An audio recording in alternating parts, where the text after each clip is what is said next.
বাবা যে ভাইরা আজকে বয়স্ক নিজের মায়ের সেবা করিয়া মায়ের সঙ্গে জীবন যাপন করিয়া আজকে নবীজির উপহার পেয়েছে, আজকে হজের সব তিনি পেয়েছে, আজকে জান্নাতের সার্টিফিকেট তিনি পেয়েছেন। আর আজকে আমরা মায়ের সেবা করতে চাই না। আজকে মায়ের সেবা করিলে আমাদেরকে পাগল মনে হয়। কি বলে?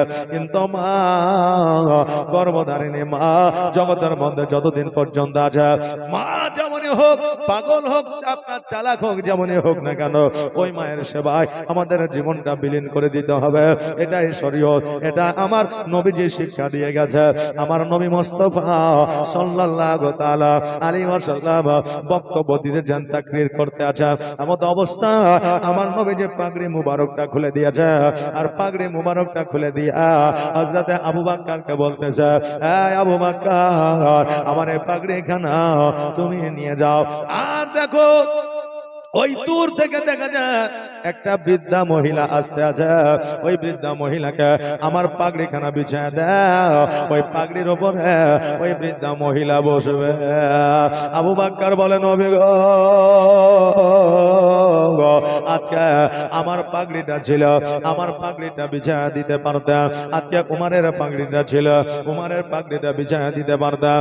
আলীর পাগড়িটা ছিল, আলীর পাগড়িটা বিছায় দিতে পারতাম। নবী গো, আপনার পাগড়ির এত মান মর্যাদা, পৃথিবীর মধ্যে এমন কোন বান্দা বান্দি আছে যে নাকি আপনার পাগড়ির উপরে বসবে? আমার নবী বলে, আবু বকর, আজকে তোমার পাগড়িটা দিলে আমি খুশি হব না, আজকে হযরত আলীর পাগড়িটা দিলে আমি খুশি হব না, ওসমান গনির পাগড়িটা দিলে আমি খুশি হব না, আব্দুল্লাহ ইবনে আনসারী পাগড়িটা দিলে আমি খুশি হব না। আজকে আমার পাগড়িটা যদি ওই মহিলা আর জন্য বিছায় দাও, আমি নবী খুশি হয়ে যাব। কেন না, কেন না, ওই মহিলা জগতের আর অন্য কোন মহিলা নয়, ওই মহিলার নাম হলো দায়া হালিমা, যিনি হলো আমার দুধ মাতা। জোরে বলেন সুবহানাল্লাহ। যেই নবীজি দুধ মাতার জন্য নিজের মস্তকের পাগড়ি মুবারক বিছায় দিতে পারে, আজকে দুধ মায়ের যদি এত সম্মান, এত ইজ্জত করতে পারে, আমার নবীর পাগড়ি মুবারকের উপরে বসবে। পৃথিবীর মধ্যে এমন কোন পুরুষ, এমন কোন নারী জগতের মধ্যে ছিল না রে বাবা, কিন্তু এই সম্মানটা, এই ইজ্জতটা আমার নবী দায়া হালিমাকে দিয়েছে। এই জন্য দিয়েছে যেহেতু দায়া হালিমা আমার নবীজিকে লালন পালন করেছে। আজকে নবীজিকে লালন পালন করার কারণে দায়া হালিমার যদি এত মান ও ইজ্জত বাড়িয়ে দেয়, আজকে আমাদের নিজের মা বাপের ইজ্জত কেমন আমাদেরকে করতে হবে? আরে বাবা, যাদের মা বাবা জগতের মধ্যে আছে তারা হয়তো মা বাবার গুরুত্বটা বোঝে না, কিন্তু যাদের মা বাবা জগৎ থেকে বিদায় নিয়ে অন্ধকার কবরে চলে গেছে, তারা মনে মনে হয়তো ভাবতেছে, চিন্তা করতেছে, আজকে যদি আমার মা বাবা বেঁচে থাকতো, আজকে আমার এই সময়, এই দিন কখনো আসতো না। আপনি যদি বিপদে পড়ে যান, আপনি যদি কান্না করেন অঝার নয়নে, আপনাকে কেউ এসে বলবে না যে তুমি কেন কান্না করছো, আমি এটা দেখব। আপনাকে আপনার ভাই বলবে না তুমি কেন কান্না করছো, আমি এটা দেখে নেব। আপনাকে পাড়াপতি বলবে না। কিন্তু যদি আপনার বাবা বেঁচে থাকে, আপনার আব্বা বেঁচে থাকে, আপনার আব্বা আপনার মাথায় হাত দিয়ে বলবে, বেটা রে, আজকে ব্যবসায় লস হয়েছে তো কি হয়েছে, আজকে তোমার ক্ষতি হয়ে গেছে তো কি হয়েছে, আমি তোমার আব্বা এখনো পর্যন্ত বেঁচে আছি, প্রয়োজন হলে আমি তোমার খাবারের ব্যবস্থা করে দিব। জোরে বলেন সুবহানাল্লাহ। এই ক্ষমতা, এই পাওয়ার, এই সহানুভূতি একমাত্র একজনে দিতে পারে, যার নাম হলো বাবা। জোরে বলেন সুবহানাল্লাহ। বাবারা, একটা কথা আপনাদের বুঝে দিতে চাই, আজকে জগতের মধ্যে মা বাবা যেমনই হোক না কেন, ওই বাবা মার খিদমত আমাকে আপনার করতে হবে। মা বাবা আমাকে দেখতে পারুক আর না পারো, আজকে ওই মা বাবার খিদমত থেকে দূরে সরা যাবে না। আজকে আপনি বলবেন, আজকে পিতা মাতা আমাকে কি দিয়েছে, আজকে শুধু শুধুমাত্র বাড়ি ঘর কান দিয়েছে, তবুও ঠিক মতো বাড়ি ছাদ করে দিতে পারে না, একটা ব্যবসা দিতে পারে না, একটা বাণিজ্য দিতে পারে না, একটা জামা দিতে পারে না, আজকে একটা প্যান্ট দিতে পারে না। বাবারে তুমি কি লিবা? তোমার মা 10 মাস 10 দিন গর্ভে কষ্ট করে রেখেছে, আর 10 মাস 10 দিন গর্ভে রাখার পরে পৃথিবীর আলো তোমাকে দেখিয়েছে। আজকে পৃথিবীর আলো দেখানোর পরে এতদিন পর্যন্ত তোমাকে আল্লাহ তাবারাক তাআলা সুস্থ রেখেছে। এটা ঋণ তুমি কিয়ামত পর্যন্ত শোধ করতে পারবে না। জোরে বলা যাবে না সুবহানাল্লাহ। আরে বাবা, মায়ের সেবা করে, মায়ের খিদমত করে আল্লাহ ওয়ালা হওয়া যায়। মায়ের সেবা করে, মায়ের খিদমত করে আল্লাহর পীর ও মুর্শিদ হওয়া যায়। মায়ের সেবা করে, মায়ের খিদমত করে আলেম হওয়া যায়। মায়ের সেবা করে, মায়ের খিদমত করে আপনার হাফেজ হওয়া যায়। আজকে যারা মায়ের সেবা করলো না, তারা জগতের মধ্যে মুমিনত্ব অর্জন করতে পারলো না, কিয়ামত পর্যন্ত পারবে না। জোরে বলেন সুবহানাল্লাহ। ইতিহাসের পাতা লক্ষ্য করে দেখেন রে বাবা, আজকে যাদের মা জগতের মধ্যে ভালো ছিল, যাদের মা জগতের মধ্যে সন্তানদের জন্য দোয়া করেছে, আজকে তারাই জগতের মধ্যে আল্লাহর ওলি হয়েছে। আজকে যে যাকে আমরা বড় পীর বলে আখ্যায়িত করেছি, যাকে আমরা বড় পীর বলে জানি, যিনার নাম হলো হযরত আব্দুল কাদের জিলানী ও গিলানী রহমাতুল্লাহ আলাইহি, ওনাকে আমরা বড় পীর আব্দুল কাদের জিলানী বলি না বাবা। বাগদাদ শরীফে ওনার মাজার, জিলানী শহরে তিনার জন্ম। আজকে আমরা জানি উনি মায়ের গর্ভে থেকে ওলি হয়ে জগতের মধ্যে এসেছে, কিন্তু উনি যে দুয়ার মাধ্যমে এসেছে এই ইতিহাস হয়তো আমরা অনেকে জানি না। আরে বাবা, হযরত মুসা চলে জঙ্গি রহমাতুল্লাহ আলাইহি যখন উম্মুল খায়র মা ফাতেমাকে বিবাহ করলেন, 12 বছর গোলামি করেছিলেন। এই ইতিহাস আমাদের জানা আছে না নাই বাবা? জানা আছে তো? আচ্ছা, 12 বছর গোলামি করেছিলেন, সন্তান আদি তিনাদের হয়েছিল না। যখন হযরত মুসা চলে জঙ্গি আমেরিকার বুকে যখন ইমামতি করে মসজিদে জুম্মার নামাজের পরে, বাবার আল্লাহ তাবারাক তাআলার ঘরে যেন বাবা ঘুমিয়ে আছেন, শুয়ে আছেন, এমন অবস্থায় আল্লাহ তাবারাক তাআলা স্বপ্নের মাধ্যমে দেখালে, মুসা চলে জঙ্গি, আজকে আমি আল্লাহ তোমাকে উপহার দিতে চাও, বলো বলো তুমি কি উপহার নেবে?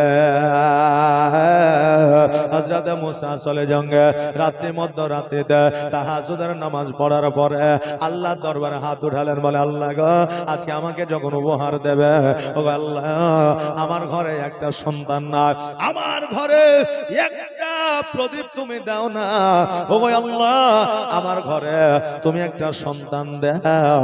আজকে বাবারে যেই ঘরে সন্তান নাই, যেই নারী সন্তানের জন্ম দিতে পারে না, আজকে ওই নারী জগতের মধ্যে অবহেলিত। শ্বশুর শাশুড়ি দেখতে পারে না, স্বামী দেখতে পারে না, বাপ মা দেখতে পারে না, পাড়া প্রতিবেশী দেখতে পারে না, তারা বলে এই মেয়েটা বাঁঝা। বাঁঝার কিন্তু মানে আছে রে বাবা, যেটা কিন্তু আমরা সহজেই নিয়ে নিই।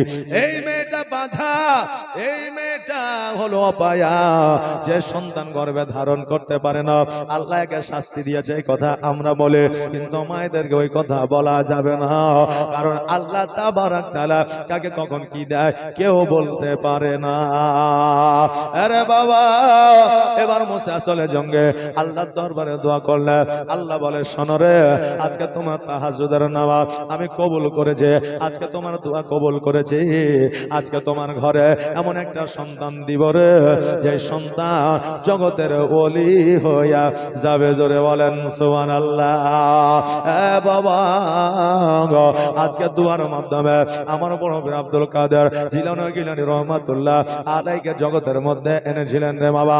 আজকে মা বাবার দুয়াতে সন্তান মুমিন হয়, মুত্তাকিন হয়, সলিহ হয়, ডাক্তার হয়, মাস্টার হয়, বাবা উকিল হয়, হাকিম হয়, ইমাম হয়। মদিনা শরীফে একজন কুৎসিত কালো ইমাম ছিল, একবারে কুৎসিত, বলেন খুবই কালো। তোকে প্রশ্ন করা হইল, চাচা বলেন এত বিশ্বের মধ্যে, পৃথিবীর মধ্যে এত নুরানিময় চেহারাওয়ালা ইমাম থাকে, এত সুন্দর ভাবে কোরআন তেলাওয়াত করে, তবুও তারা এই মদিনার ইমামতিতে চান্স পাইল না। আপনার তেলাওয়াত অত সুন্দর লাই, চেহারাও অত ভালো না, তা আপনি কি করে চান্স পেলেন? তো বলছে মায়ের দুয়াতে। জোরে বলেন সুবহানাল্লাহ। বলছে মায়ের দুয়াতে মানে?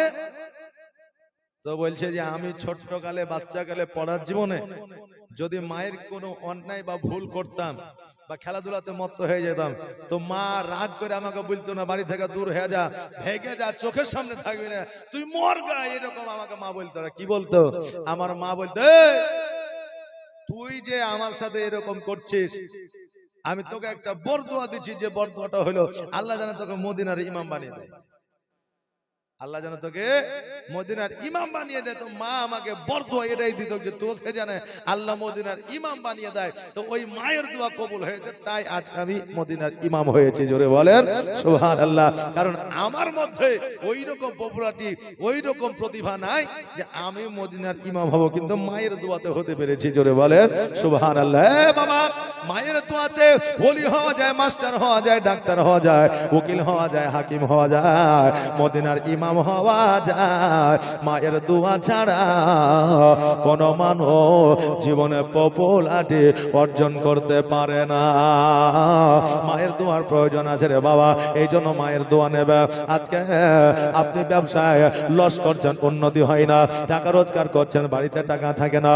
আজকে বাড়িতে জিনের অত্যাচার বলে আলেম ওলামা, তারপরে ওঝা ডেকে নিয়েছে, তারপরে কবিরাজ ডেকে নিয়েছে। আজকে ঝাড়ফুঁক করছেন তেল দিয়ে, আপনার সিঁদুর দিয়া, কইটা দিয়া, তারপরে আপনার ঝাঁঝর দিয়া, মাটির আপনার হাড়ি দিয়া। বাবারে আমি বলবো ওইগুলা করবেন না। আজকে আপনার মা যদি বেঁচে থাকে, আজকে যদি আপনার বেঁচে থাকে বাবা, মা বাবার কাছে যাবে, যাওয়ার পরে বলবেন বাবা গো, ও গো আমার মা, আজকে আমার ব্যবসা ঠিক না, আজকে আমার রুজি রোজগারে বরকত হয় না, আজকে আমার বাড়িতে টাকা থাকে না, একবার দোয়া করে দাও। আপনার মা যদি দোয়া করে দেয়, আপনার বাবা যদি দোয়া করে দেয়, খোদার কসম করে বলি আপনার বাড়িতে বালা মুসিবত থাকবে না। কারণ আমার আল্লাহ বলেছে আমি মায়ের দোয়া সন্তানের জন্য কখনো ফিরাইয়া দিই না। আরে বাবা, আজকে আপনাদেরকে মায়ের গুরুত্ব, বাবার গুরুত্বটা বুঝিয়ে দিতে চাই। বাবাজি ভাইরা, আজকে হযরত মুসা চলে জঙ্গে বাড়িতে আসলে, বাড়িতে আসার পরে আজকে সন্তানের খবরটা মাকে দিলে, বিবিকে বলল, বিবি উম্মুল খায়র ফাতেমা, আজকে তোমার গর্ভে সন্তান আমার আল্লাহ দেবে, একজন ওলি করে পাঠাবে, যার নাম হবে আব্দুল কাদের জিলানী। জগতের মধ্যে এক পারা নয়, দুই পারা নয়, 19 পারার হাফেজ হয়ে জগতে আসবে, যে আব্দুল কাদের জিলানী আল্লাহর ওলি হয়ে আসবে। এতে আমরা খুশি না বেজা? মা বললেন আলহামদুলিল্লাহ, এতে আমি বড় খুশি। সন্তান যখন মায়েদের গর্ভে আসে, ওই মা যতটা খুশি হয় পৃথিবীর কেউ অত খুশি হতে পারে না। এই যে বাবা হয়, মায়ের গর্ভে যখন প্রথম সন্তান আসে, ওই মা যতটা খুশি হয় পৃথিবীর কেউ খুশি হয় না। কিন্তু বাবা, ওই মা নিজেও জানে যে আমি সন্তান প্রসব করতে গিয়ে আমার ইন্তেকালও হতে পারে, আমি পঙ্গু হয়ে যেতে পারি, আমার ক্ষতি হতে পারে, কিন্তু তবু মা খুশি থাকে, নারাজ হয় না। নাকি বলেন? আজ পর্যন্ত কোনো মা বলেছে যে সন্তান হইতে যে অমকের বেটি মারা গেছে, তো আমি সন্তান লিব না? বলেছে যে? বলেনি। হ্যাঁ বাবা, গর্ভের সন্তান আসলে মা খুশি হয়ে যায়। আর সন্তানেরা বড় হয়ে যখন নিজের সংসার করে, এবার অপর বেটার কাছ থেকে যখন মেজো বেটার কাছে আসে, ওই বেটা নারাজ হয়ে যায়। এবার 1 মাস টাইমতে হবে, এবার 1 মাস টাইমতে হবে, নারাজ হয়ে যাও। বাবারে, আজকে তুমি তোমার মাকে দেখে যদি নারাজ হয়ে যাও, কিয়ামতের দিন তোমাকে দেখে আমার আল্লাহ নারাজ হয়ে যাবে। জোরে বল সুবহানাল্লাহ। আরে বাবা, হযরত উম্মুল খায়র মা ফাতেমা উনি বললেন, স্বামী গো, আজকে আমার গর্ভে আমার আল্লাহ তাবারক তাআলা একজন ওলিকে পাঠাবে। আমি যেহেতু আল্লাহর ইবাদত বান্দে করে করেছে, আমি আল্লাহর কাছে দোয়া করেছি, প্রার্থনা করেছি। আমার বড় পীর আব্দুল কাদের জিলানী গিলানী রহমাতুল্লাহ আলাইহি, ওনার মায়ের গর্ভে, ওনার মায়ের পেটে একদিন নয়, 2 দিন নয়, 1 মাস নয়, 2 মাস নয়, 5 মাস নয়, 10 মাস নয়, 15 মাস নয়, উনি ওনার মায়ের গর্ভে 14 মাস থেকে 17 বা 16 মাস পর্যন্ত ছিলেন। জোরে বলে সুবহানাল্লাহ। রাবিরা বর্ণনা করেছে, কোন লেখক বলেছে 14 মাস, কোন লেখক বলেছে 16 মাস, কোন লেখক বলেছে 17 মাস। আর এই 17টা মাসে আমার আব্দুল কাদের জিলানী গিলানী রহমাতুল্লাহ আলাইহি মায়ের গর্ভে থেকে 19 পারার কোরআন মুখস্থ করে জগতের মধ্যে এসেছে। আর আজকে আমাদের মায়েদের গর্ভে থেকে সন্তান যখন জগতের মধ্যে আসে, 5 বছর বয়স হলে এরা টেঙ্গে টেঙ্গে করে, নাকি বলে? জি, এখন বাচ্চারা এত কান্না করে, ওকে ওষুধ দেন, দোয়া পড়ে ফোন দেন, পানি পড়া দেন, কান্না বন্ধ হবে না। আর যখনই মোবাইলটা জুড়ে দিবেন, ওর মতো সাধু সন্ন্যাসী ছেলে আর জগতে পাওয়া যাবে না, নাকি বলেন? বাবা যাবে না। কেননা ওই গর্ভে যখন সন্তান ছিল তখন মা গান বাজনা শুনেছে, নইলে মোবাইলে সিরিয়াল দেখেছে, নাহলে শফিকের ভিডিও দেখেছে, না হলে আপনার মিউজিক দেখে শুনেছে, যার জন্য ওই আওয়াজটা সন্তানের কানে গেছে। ও জগতের মধ্যে আসার পরে ওই আওয়াজটা তার কানে না গেলে সে কান্না করে। জি, আপনি বলবেন হুজুর, মাস গর্ভে সন্তান থাকলে সন্তান কি শুনতে পায়? অবশ্যই পায়। মা যদি আপনার গীবত করে, ওই ইফেক্টটা সন্তানের উপরে পড়ে। মা যদি গীবত শোনে, ওই সন্তান শুনতে পায়। মা যদি আপনার চুরি করা খাবার খায়, হারাম খাবার খায়, তাহলে ওই ইফেক্টটা সন্তানের উপরে পড়ে। আপনি লক্ষ্য করে দেখবেন, মায়েদের গর্ভে যদি সন্তান থাকে আর একটা থালা বাটি হঠাৎ করে কিছু যদি আওয়াজ হয়, সন্তান পেটের মধ্যে নড়াচড়া বন্ধ করে দেয়। কেন? ভয়। কথা বুঝলেন না? জি, এই যে এখান থেকে বোঝা যায় যে মায়ের গর্ভে সন্তান থাকলে ওই সন্তান পৃথিবীর খবর পায়। জোরে বলেন সুবহানাল্লাহ। এই জন্য বাবা, মায়েদের গর্ভে সন্তান থাকলে তাদেরকে সতর্কতা বজায় রাখতে হবে। মিথ্যা কথা বলা যাবে না, সিরিয়াল দেখা যাবে না, কোনো গান বাজনার আসরে যাওয়া যাবে না, কোনো গীবতের মধ্যে যুক্ত হওয়া যাবে না। আজকে তুমি গীবত করবে, গান বাজনা শুনবে, খারাপ কাজে ব্যস্ত থাকবা, আর সন্তানকে মনে করবে যে আমি আল্লাহর ওলি বানাবো, এটা কখনো সম্ভব হবে?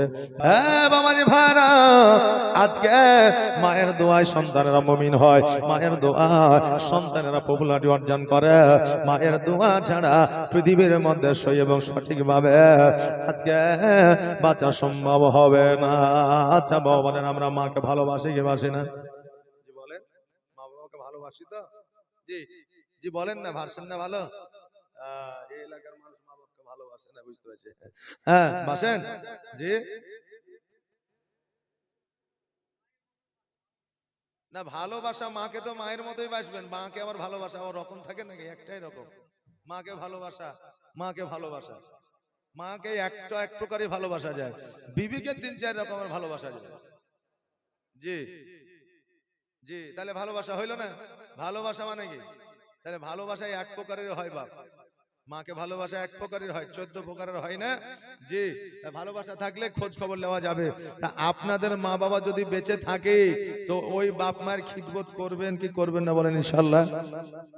বলেন ইনশাআল্লাহ। আওয়াজ দিয়ে বলেন ইনশাআল্লাহ। সুবহানাল্লাহ। দেখবেন কিছু মানুষ আছে যারা ওই টিভিতে মোবাইলে মায়ের সিরিয়াল দেখবে, যে বেটাতে মাকে দেখতে পাচ্ছে না, ও খুব কাঁদে। রে বাপরে, এই সন্তানের মতো জাল্লাদ জগতে কেউ নাই, অথচ ওই ওর মাকে দেখতে পারে না। কথা বুঝলেন না বেরাদার? তা আমরা মাকে ভালোবাসি, মা যতদিন জগতে থাকবে মায়ের কাছ থেকে দোয়া নেবো ইনশাআল্লাহ।